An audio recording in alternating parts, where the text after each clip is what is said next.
Bonjour tout le monde, j'espère que vous allez bien.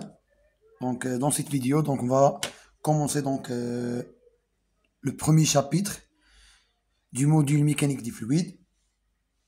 Et le chapitre 1, chapitre 1,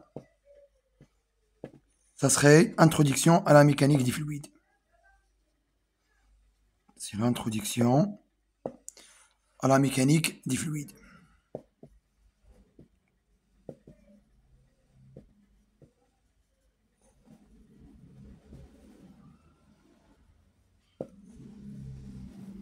Donc, avant de commencer, on doit tout d'abord définir un fluide. Alors, comme vous savez, donc qu'est-ce qu'un fluide? Un fluide est un corps sans forme propre. Donc, les fluides, ils n'ont pas de forme propre. Donc, il prend la forme du récipient qui le contient. Et on peut aussi le définir comme un ensemble de substances formées de particules qui sont matérielles. Et on peut aussi le considérer comme un milieu continu, donc déformable et sans rigidité. Donc, si on va formuler donc, par exemple une définition, donc un fluide, donc vous voyez donc un fluide, donc est un corps,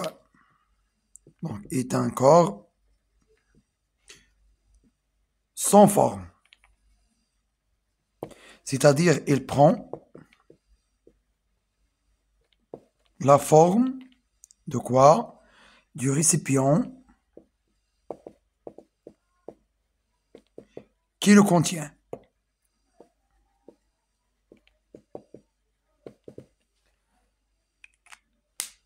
Voilà. Et ces fluides-là, donc on peut les classer donc, en deux familles.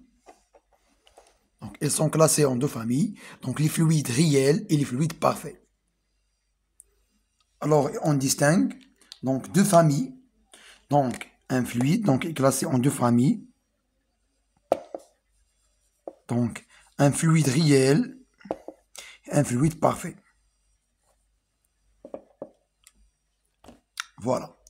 Donc, avant de commencer ceci, donc, il faut se rappeler tout d'abord que la mécanique des fluides, c'est une science qui s'intéresse à l'étude du comportement des fluides, c'est-à-dire à l'étude de l'écoulement d'un fluide, en prenant en considération les contraintes et les forces externes. Donc maintenant, pour définir un fluide parfait, donc voilà, donc un fluide parfait, donc on va considérer donc un système fluide, c'est-à-dire un volume qui est délimité par une surface fermée, fictif ou non. Donc voilà le volume fluide. Et voilà donc la surface sigma. Voilà, on va la noter sigma. Et on va prendre un élément de volume ici. On va prendre un élément de volume par exemple ici. Un élément de volume. Donc si vous voyez, donc ici on va définir donc trois forces élémentaires. Donc on va cet élément de surface qui sera dit S. Donc il est soumis à deux forces. Donc une force, une composante tangentielle que je vais noter D de Ft et une composante normale élémentaire qui sera D de Fn. Donc la somme de ces deux composantes va me donner donc la force D de F. Maintenant,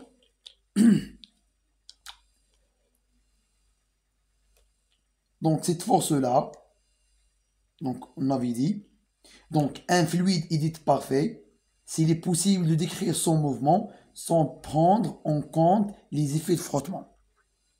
Donc, pour un fluide, pardon, ici,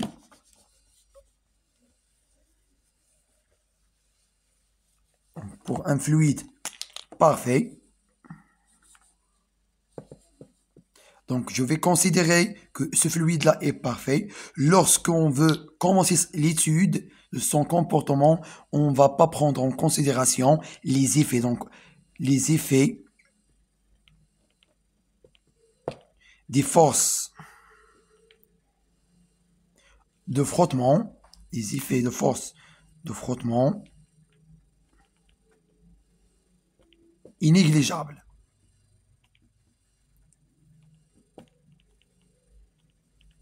C'est-à-dire, on ne va pas prendre en considération les forces de frottement. Donc, un fluide parfait, donc c'est le cas idéal. C'est-à-dire, on ne va prendre pas en considération les effets des forces de frottement. Alors, dans ce cas, donc cette composante-là, ça serait nul. Donc, la force, donc la composante tangentielle, ça sera égal à 0. Donc, je résume ceci.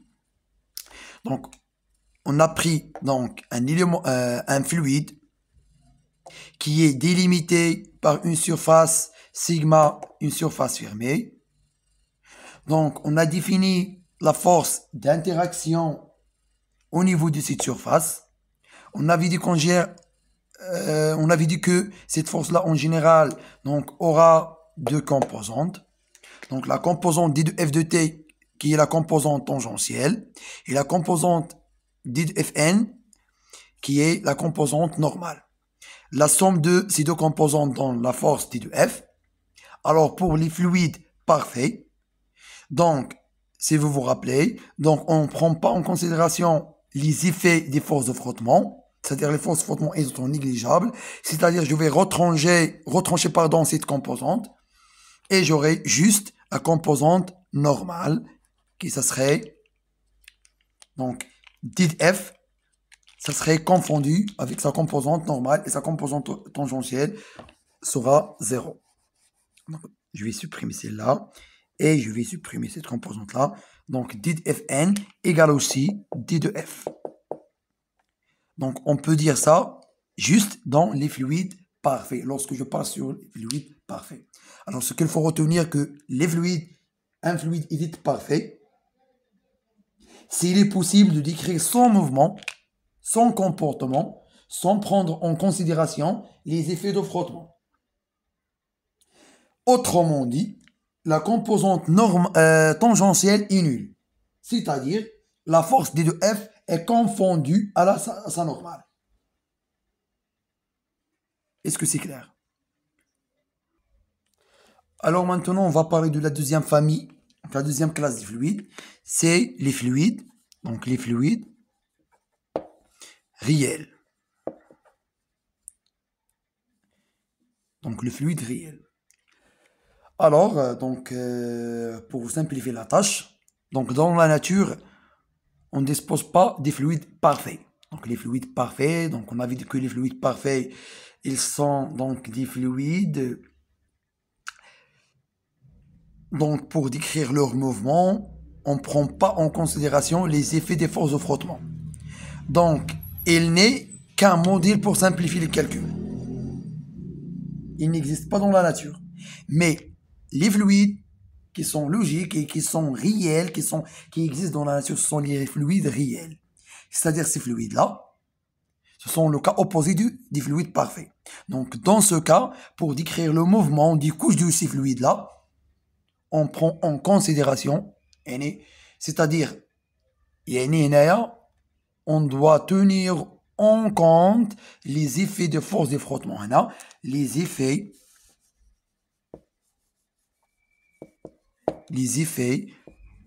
des forces de frottement sont prises en considération. Elles sont prises en considération.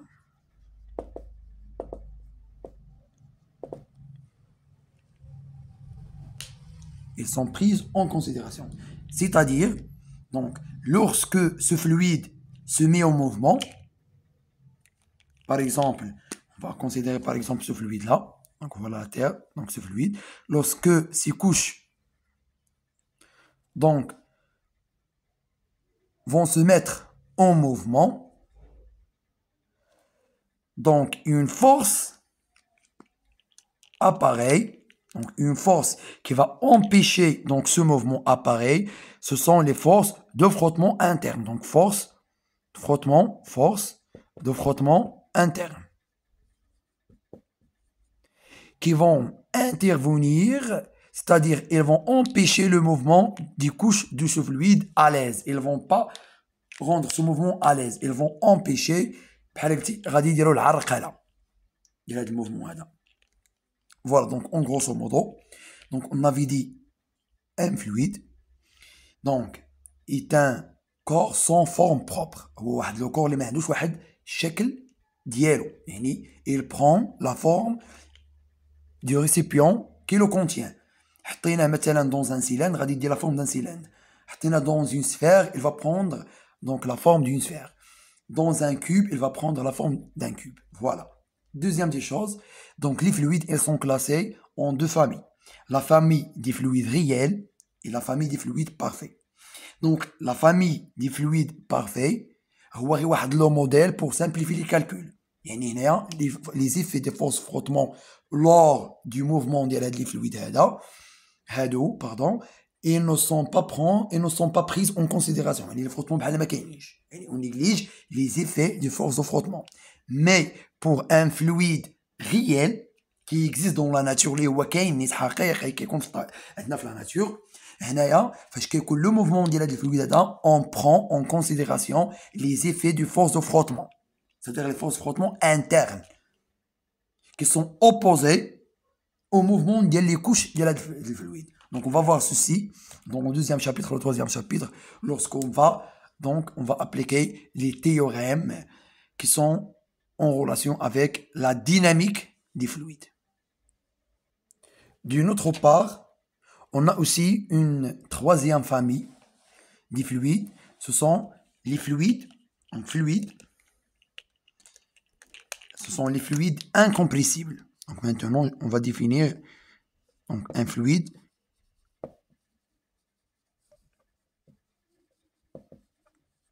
incompressible.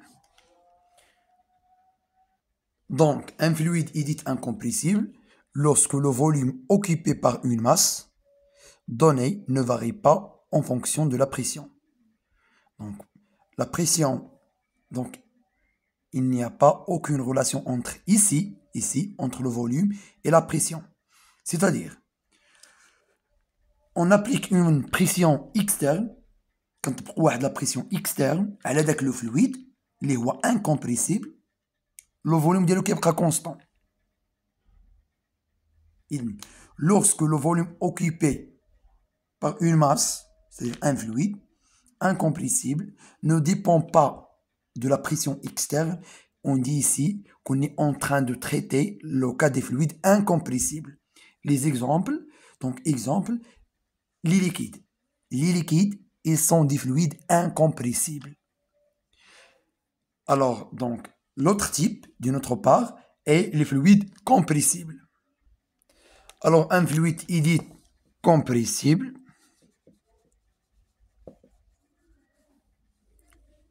Donc, c'est le cas contraire des fluides incompressibles. Lorsque, donc, le volume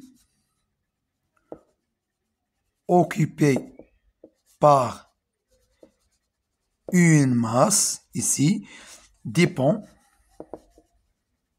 de quoi? Dépend de la pression externe. Par exemple, donc,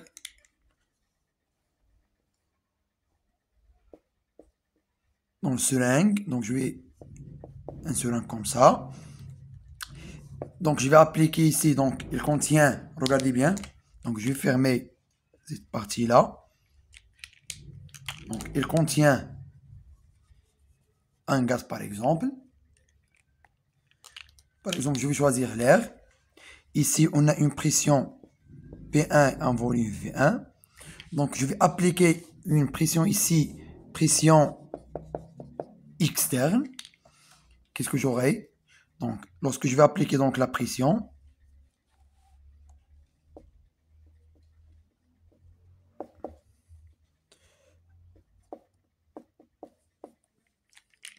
donc on aura la compression de ce gaz. C'est-à-dire, ici, on aura une pression P2 et un volume V2. Ici, le volume V2 est inférieur à V1. Donc, le volume est changé lorsqu'il est soumis à une pression externe. Donc, en grosso modo, donc les fluides compressibles, ce sont les fluides dans lesquels le volume occupé par une masse M dépend de la pression externe. Donc, si on applique une pression externe au volume, ça change. Donc, exemple de ces fluides-là, ce sont les gaz. Donc, les fluides incompressibles, ils sont des liquides. Ils sont caractérisés par le volume occupé par une masse ne dépend pas de la pression externe. Mais pour les fluides compressibles, qu'on peut compresser, c'est-à-dire qu'on peut se mettre à une compression, ils sont des fluides qui ont un volume qui dépend de la pression externe. Donc, pour la partie qui vient après, donc, on va traiter donc, les caractéristiques des fluides. Et on va commencer tout d'abord par donc, la masse volumique d'un fluide. Alors, dans cette partie, donc, les caractéristiques physiques d'un fluide. Caractéristiques physiques d'un fluide.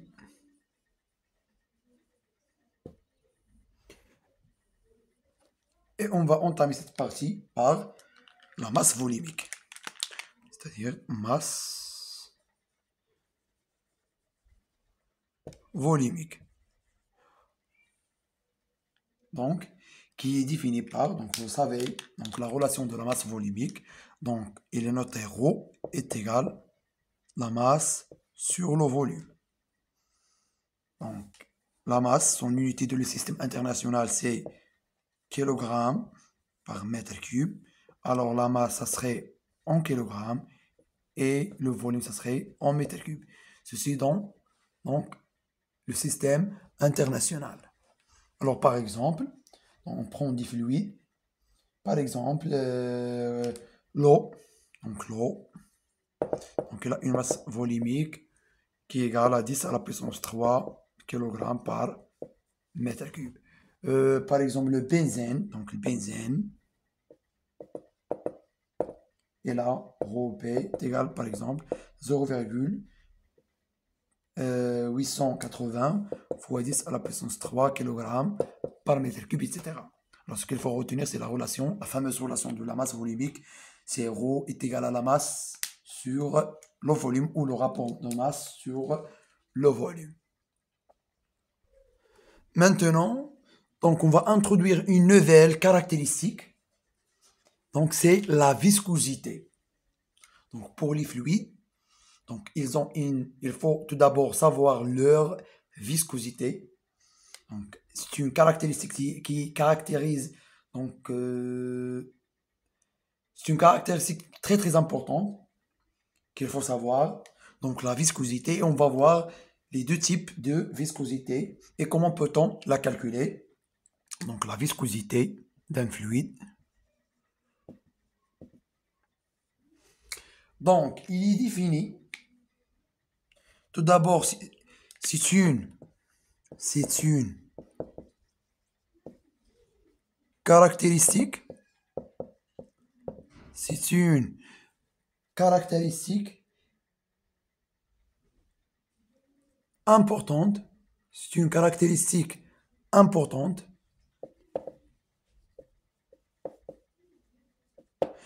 qui caractérise quoi? Qui caractérise les frottements internes d'un fluide ou des fluides. C'est-à-dire, il y a واحد المعلومة كتعطينا les frottements, le type des frottements internes dans un fluide. Et aussi, il caractérise aussi quoi? La résistance la résistance d'un fluide à quoi? La résistance d'un fluide à son écoulement. Ici, lorsqu'on parle de l'écoulement, c'est-à-dire CLN ديالو باللغة العربية. Son écoulement, c'est-à-dire le mouvement d'un fluide. L'écoulement, c'est le mouvement d'un fluide. On ne dit pas le mouvement, on dit l'écoulement. Alors, واحد الفلويد اش كيطري داك CLN ديالو، السيل ديالو. دونك لا فيسكوزيتي كل فلويد وكيفاش عنده ليكولمون ديالو. كاين اللي عنده واحد ليكولمون فاسيل وكاين اللي عنده واحد ليكولمون ديفيسيل. دونك لا كاركتيرستيك كي موديلي سوسي هي لا فيسكوزيتي، يعني كل فلويد عنده لا فيسكوزيتي ديالو هي اللي كتخليه واش يتحرك بواحد الطريقه سهله ولا واحد الطريقه صعبه، ولا كاينه صعوبه في الحركه ديالو، يعني في ليكولمون ديالو. Et aussi, on peut la définir